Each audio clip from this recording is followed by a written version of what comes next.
It's my day.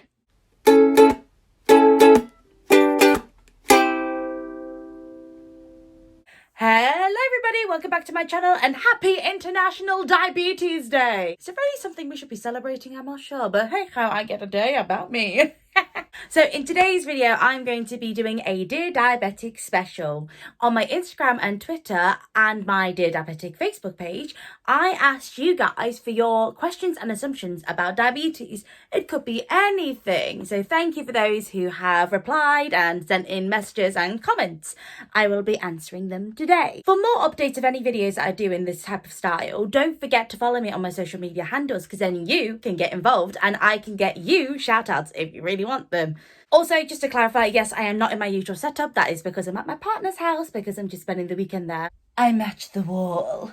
So anyway, we are going to get started. So just to clarify, I am a type 1 diabetic. I was diagnosed at the age of 8, so that was 15 years ago now.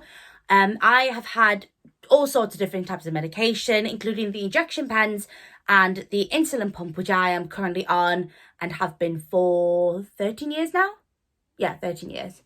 To which I take insulin to help manage my treatment, and then I also have to do so many other things. So, yeah, there's a lot to it. So the reason that I wanted to do a video based on assumptions or questions on diabetes is because there is so much misinterpretation when it comes to diabetes that people don't realise.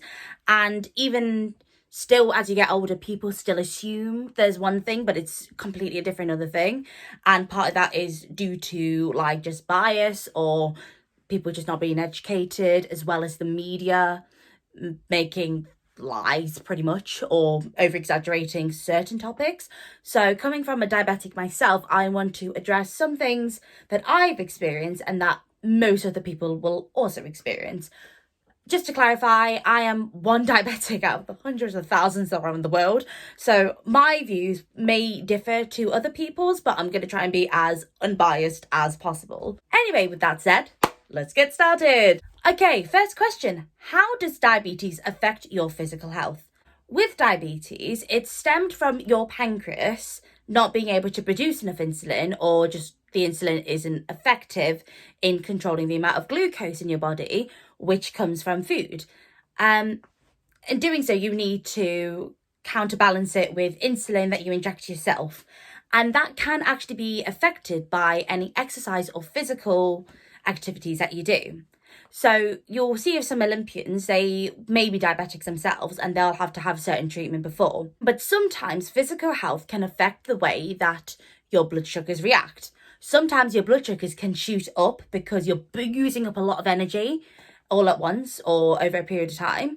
But most commonly, your blood sugars can drop because you're exercising and you're using up the glucose in your body, to which you wouldn't have glucose. But then when you are using up energy from physical exercise, you're also using up insulin, and the glucose that's there is pretty much gone, and then there's just a lot of insulin, if that makes sense.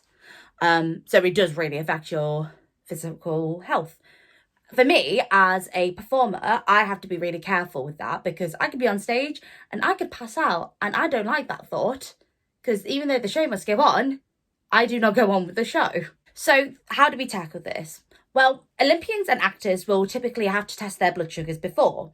And depending on what their target range for their blood sugars are, they may have to have something else. So they could have a drink on the side, or they may have to have a sandwich before, and then maybe during the performances or just before they do their sport, and after their sport they'll have to have like something sweet to just get their energy up.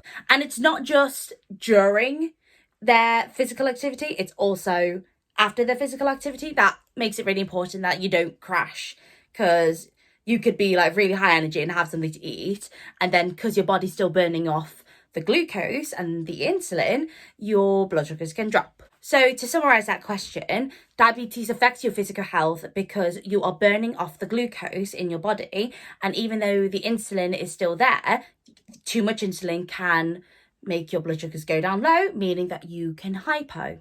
Next question, what are some of the difficulties of being a diabetic?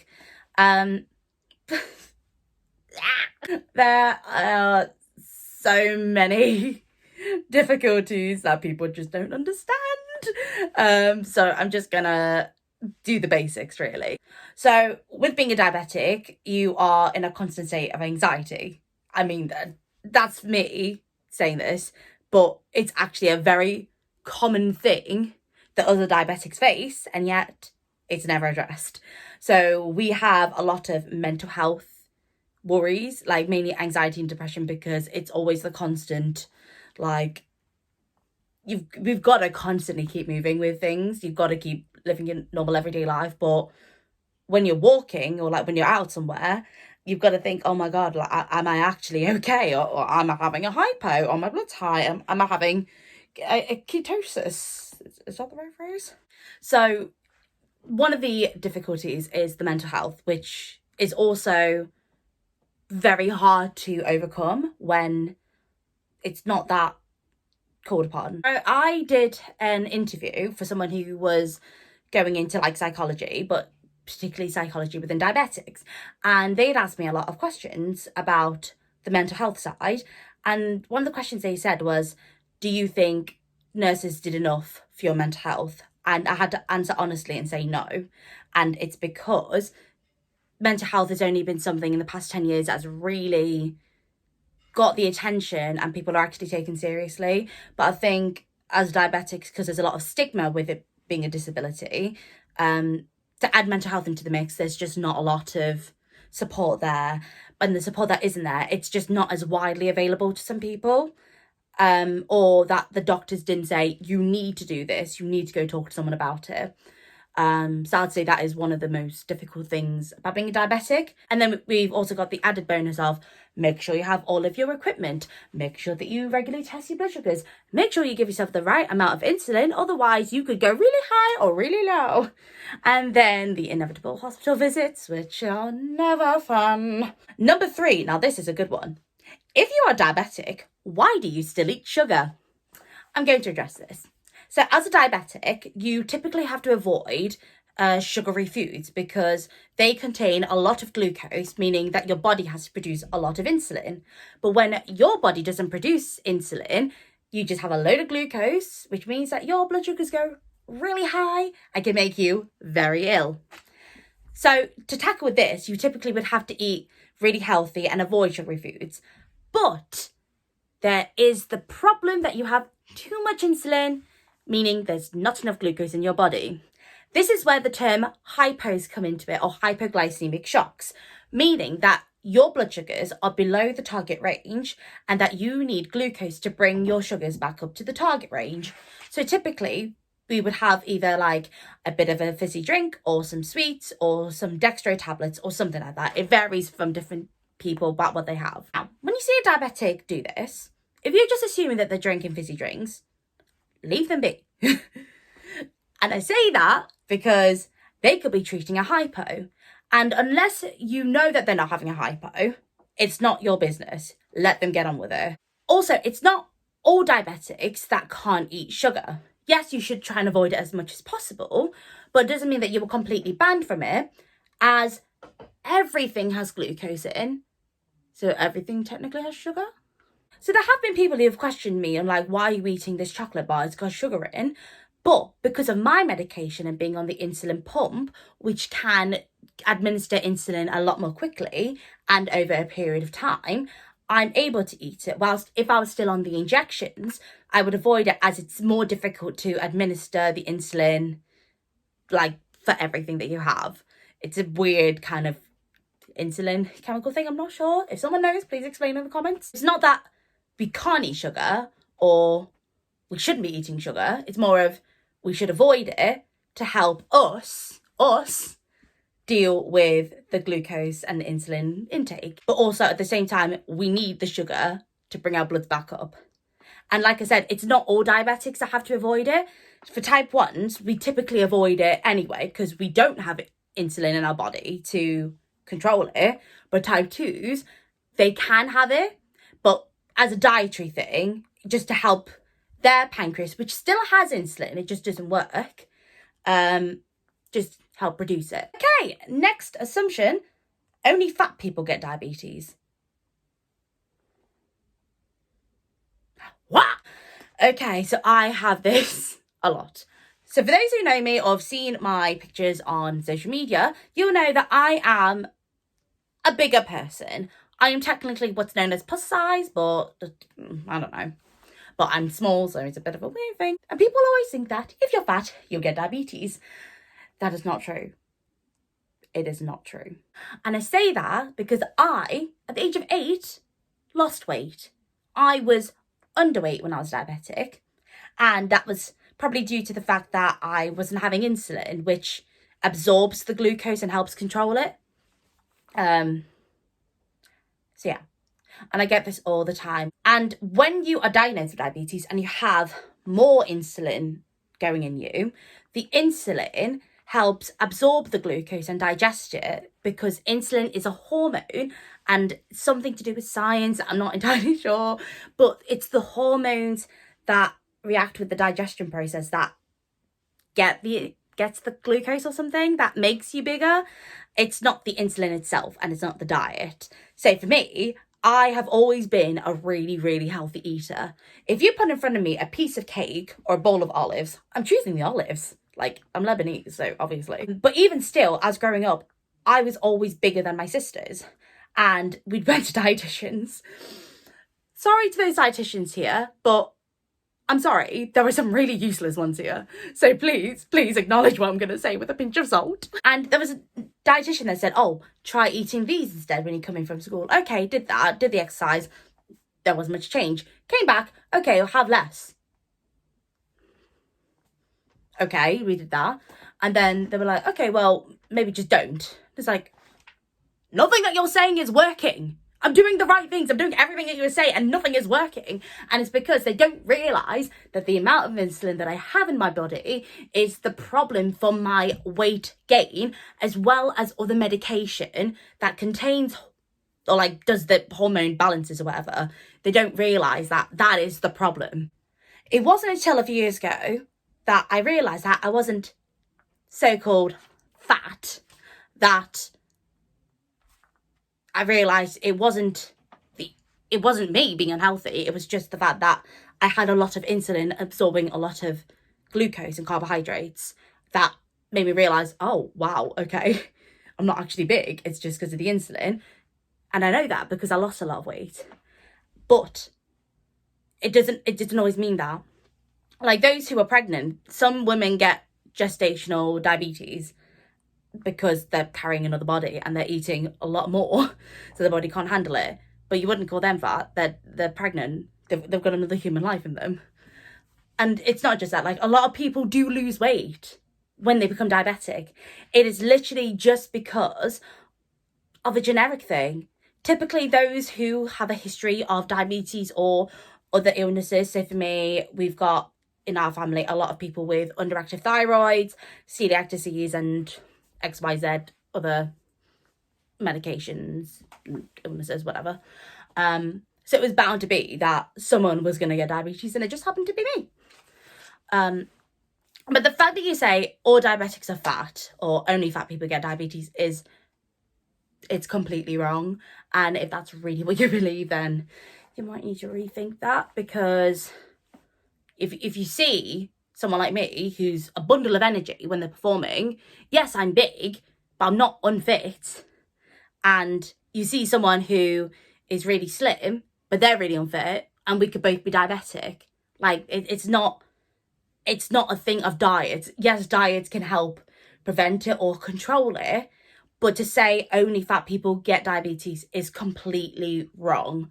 And for that to be something that's like, oh, I'm never going to be fat, you never know, because you can have medication that can make you so fat. Sorry about that. It's something that I get really passionate about, because I've had someone come up to me and say, like, oh, did you eat loads of sugar and is that why you're fat?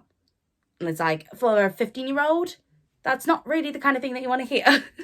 Those things scar you for life. Anyway, next question / assumption. Diabetes is contagious. No. No.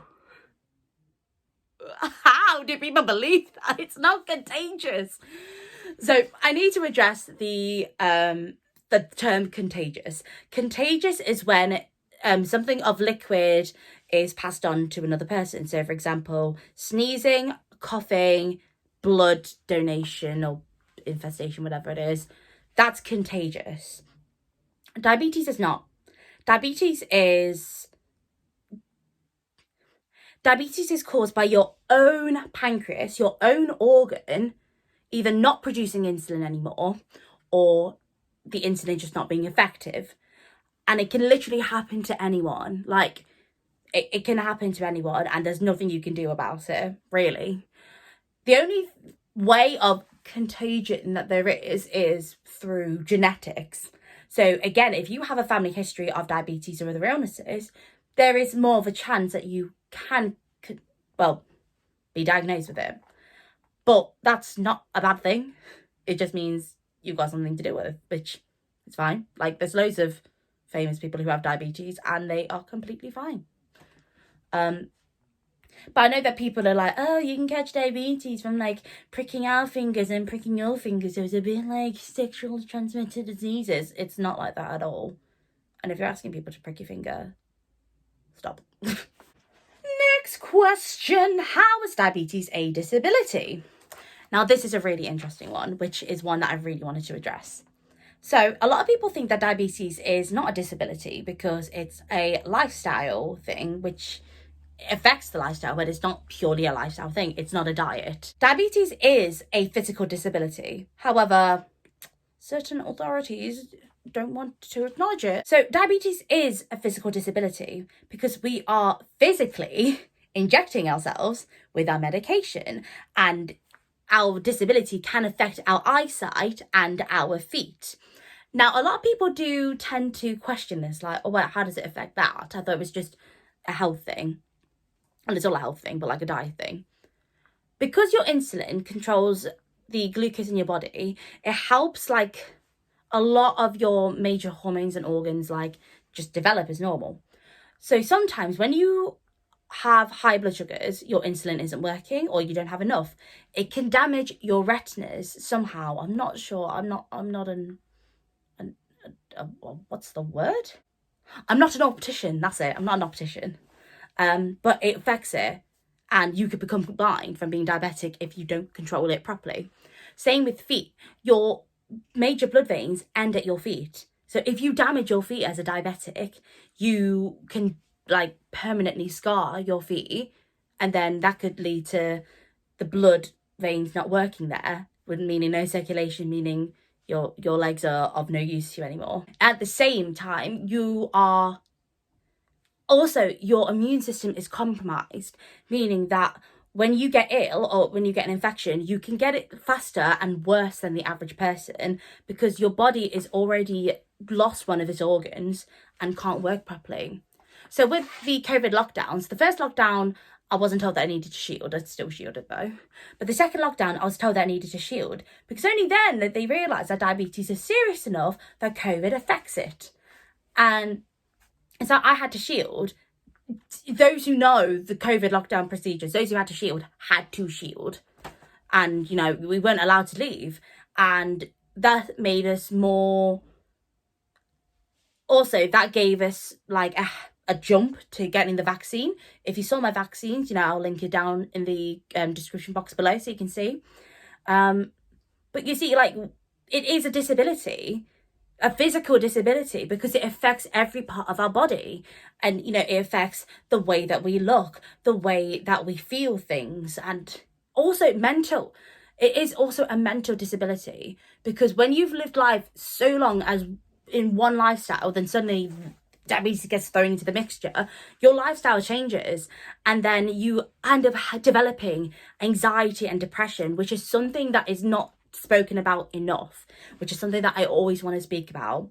And it does affect it, and it's like, oh, well, everyone has different changes of lifestyle, but not everyone's changes of lifestyle can lead to death. Sorry to put that one on a bit of a down note, but it is a disability, and it's very hard to say, are you disabled, when it's like, yes, but people don't acknowledge it as such. And it is something that for me, especially as a performer, I have to push forward. Like, yes, I'm a diabetic. Yes, I am disabled, but I am just as capable of living my life as other people because I'm not disabled. I am disabled, meaning that we can live life as other people. It just means that we just have a little bit of support that we need. We just need more people there for us. Okay, and we are down to the final question, which is going to be really interesting for me to talk about. What steps can I take to help a person with diabetes? So, what can you do? The hardest thing for people to know is like, how can you help a person with diabetes? Because you could do something that isn't helpful and then it can make the person worse, or it can just be like non-effective. But you may want to help, which is really good. The best way to help a person with diabetes is to first listen to what they have. Because as mentioned before, people's treatments can be different to other people's, and people's diets can be completely different. So the first thing is just to listen and just acknowledge that each person is different. If a person is saying, I need this specific thing, get that specific thing for them. Because it could be a hypo treatment, for example. They could say, I need fruit juice, not a fizzy drink. Get the fruit juice, because that's how they're managing their blood sugars, whatever. If someone is saying, oh, can you pass... Also, when it comes to needles, don't be squeamish. I know that it's a really weird thing when you're not used to being around needles and medication, but know that you shouldn't be anywhere near the needles unless that person trusts you enough to be there. Like for me, with my partner, he changes my cannulas, which is the needle that connects to my insulin pump. I am very, very self-conscious about when I do my cannula changes in front of other people, but I'm comfortable enough that he can do them for me, and he's safe enough, which I am so grateful for. But I get really squeamish. So if I have to change my cannula, I have to go to the bathroom and do that. And, you know, if you get offended, like, oh, you can do it in front of me, I don't see why. Just think it's not because of you, it's because of ourselves, because that's something that is revealing to us. Another way that you can support diabetics is by not assuming so much. Just be like, oh yeah, I know, I've heard of diabetes, what do you do? So instead of like the quote that I had of, oh, did you eat lots of sugar and is that why you're fat? And is that why you're diabetic? Like that's a completely wrong thing to say, because you've completely assumed wrong, and you never know how that can affect someone's mental health. Because people with diabetes do tend to have eating disorders. So saying something like that is not a good thing. Also, if someone's like, oh no, I'm fine, don't worry about it, don't feel offended that they're not asking for your help. It's just because they're typically fine with it. If they need your help, then you'll ask. It's like saying, oh, I don't need a cup of tea, but you make them a cup of tea. It's like, oh, thanks, but you don't really know what to do with it. Maybe you can't have the cup of tea because you're allergic to tea. And, you know, like, it's nice what you do, and we appreciate that, but don't feel offended if we don't ask for your help. So to summarize this, just listen. That's the best way you can support a diabetic. If you're really wanting to know more that maybe the person themselves don't know about, just go look it up. There's like loads of forums, and just be like, oh, okay, I never knew about this. But always double check your sources. Don't always go for like one article written by one journalist, because they could be completely wrong. If you really want to, like, see if your local medical centre has any more information about it. Never assume that a diabetic is fine because it's not a disability, because it is a disability, but for some reason it's not considered one. So just talk to someone. Like now I'm talking at you, but if you want to know more, just leave it in the comments and then I'll be happy to answer. But just don't take offense, because, you know, it's, at the end of the day, it's not about you. It's about the subject of diabetes. And that is going to end today's video. Happy International Diabetes Day again. I hope you guys have learned or enjoyed the video, and or even like hope you enjoyed the video. If you want to get involved in more videos, don't forget to follow me on my social media handles, which will be linked in the description box below. Along with that is going to be the link to my Dear Diabetic Facebook page, which is basically just a blogging page, and then I share my Dear Diabetic videos there. Again, thank you all so much for joining. I really hope that this helped and this was entertaining enough. If you want more Dear Diabetic videos, just let me know.